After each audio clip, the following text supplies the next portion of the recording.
Recording studio Ekangar सराय।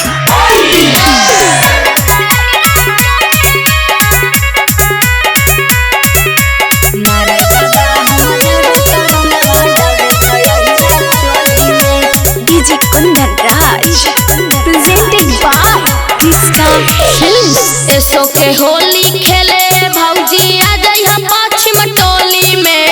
एसो के होली खेले भौजी आ जाई हम पश्चिम टोली में। नारे दादा हम जेबे तो रंगवा डाले तो यही चोली में। नारे दादा हम जेबे तो रंगवा डाले तो यही चोली में। बुरा न मानी हा तू हुए भौजी एसो होली में। बुरा न मानी हा तू हुए भौजी एसो होली में। नारे दादा हम जेबे तो रंगवा डाले तो यही चोली में।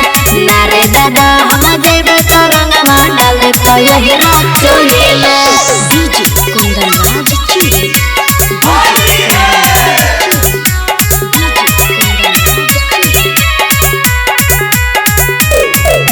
नारे दादा हम जेबे तो रंगवा डाले तो यही चोली में।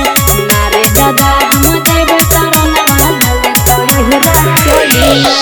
चलतो ना भौजी होली में बहाना मारन तो सब लाइकन तोरो खजाना अरे ऐसे न बोला बढ़ाई के मनवा कर दे बुके से हम जाई जहनवा। कर दे बुके से हम जाई जहनवा।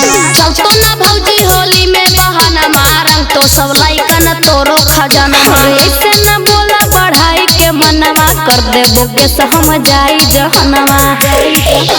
परसल मिले लहल जैसे जय मिले कोली में। परसल मिले लहल जैसे जय मिले कोली में। नारे दादा हम जेबे तो रंगवा डाले तो यही चोली में। नारे दादा हम जेबे तो रंगवा डाले तो यही चोली में। डीजे कुंदन राज चूड़ी।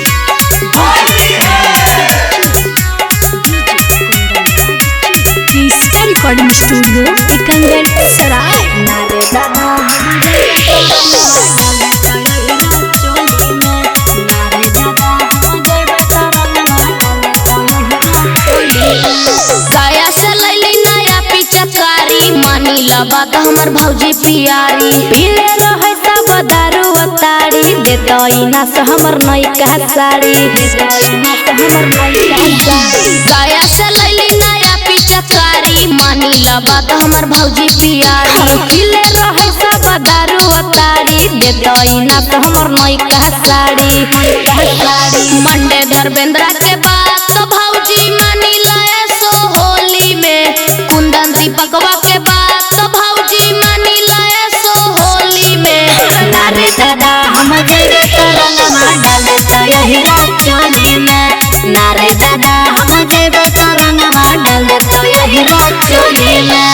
कृष्णा रिकॉर्डिंग स्टूडियो एकंगर सराय।